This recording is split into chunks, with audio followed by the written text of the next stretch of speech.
There's a reason that this video has more viewership than some of the most important documentaries ever made. And understanding why it works is going to make you a better storyteller right here on YouTube.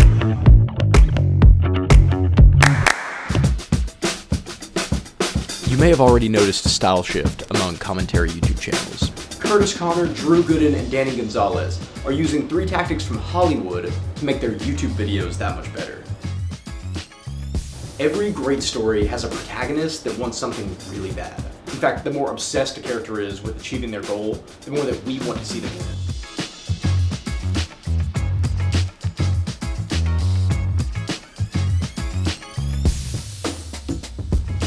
Take Free Solo as an example. We see that for Alex Honnold, free soloing El Capitan has been a dream for years. So I've thought about this since 2009. Like each year since 2009, I've been like, this is the year. And then each year I climb it and I'm like, this isn't the year. It's like, this is impossible. You know, and so I'm like, but the thing is, I'll never be content unless I at least put in the effort. This is not surface level want. It's incredibly personal to Alex. In fact, it's so important to him that he's willing to risk his life to achieve it. Your whole life just depends on one foothold, you know? Joseph Campbell, who wrote what's basically the Bible of storytelling, acknowledges this as the call to adventure. There is a certain typical hero sequence of actions, which can be detected in stories from all over the world and from many, many periods of history. And it's the hero's grappling with and ultimate acceptance of that call that makes us interested in the adventure we're watching in the first place. Now, let's bring it back to YouTube. Eddie Burback is doing the same thing when he says, Ted asked me if I would be willing to go on a 3-week road trip to hit every single rainforest cafe in the country and Canada. Having a protagonist with a strong want completely changes the way that some of these commentary channels keep their viewers engaged and tell more compelling stories.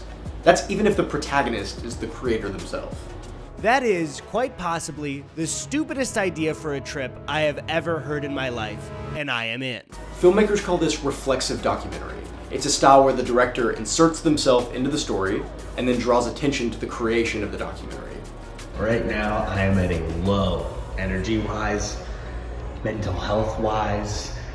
This guy's judging me for it. One example I remember from middle school health class was this movie Super Size Me. If you haven't seen it, the documentary itself is an experiment where the director challenges himself to eat McDonald's 3 times a day for a month. I mean, what would happen if I ate nothing but McDonald's for 30 days straight? Would I suddenly be on the fast track to becoming an obese American? Would it be unreasonably dangerous?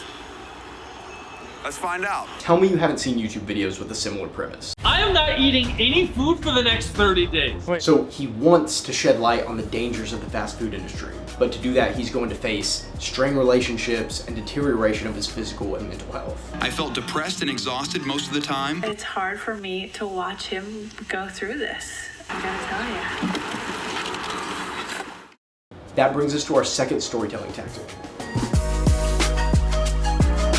If somebody wants something really bad, but it's easy for them to get, then what's the point of watching the video in the first place? A perfect example of this on YouTube is this video from Curtis Connor. So I think I need to do the world a favor and find out what all the quote-unquote cool stuff is that they circled in the commercial. So let's go see if we can find a video gear command center. Curtis's want is pretty simple, but there's a big problem.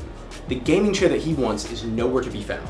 And I scrolled for hours and hours on eBay, nothing at all. Which means a video gear command center has never been sold on eBay. What follows is this nostalgia-driven investigation, where every dead end he hits is more exciting to see him overcome than the last one. I got one. I don't know what exactly happened after this, but things took quite the turn. You know those times where you do something for the first time since you were like a little kid? One day you think you're doing just fine, and you think you've found like good ways to cope with the loss of a really close loved one. And then the next day you're crying, sitting on a video game rocking chair. Now that video's comment section is full of people pleasantly surprised to be so touched by a video with such a silly premise. But this is the power of a hero with a strong want and obstacles standing in his way. The final storytelling tactic is stakes. Why should we care if the person in front of the camera gets what they want? And what do they stand to lose if they don't? One of the most common stakes in all of media is money. Commentary channels are no different. In this video, Drew Gooden wants to turn a profit at Dave & Buster's by maximizing the amount of tickets he can earn. On my 10th try, I did it. Gimme that jackpot, baby. That'll be 711 points, please. Pretty sure this Marvel mug has the best points to potential resale value ratio of all of the redeemable items here. My friend Cody offered to buy it from me with real American money. The easiest comparison in nonfiction TV would be a game show, where the whole hook to watch is the money on the line.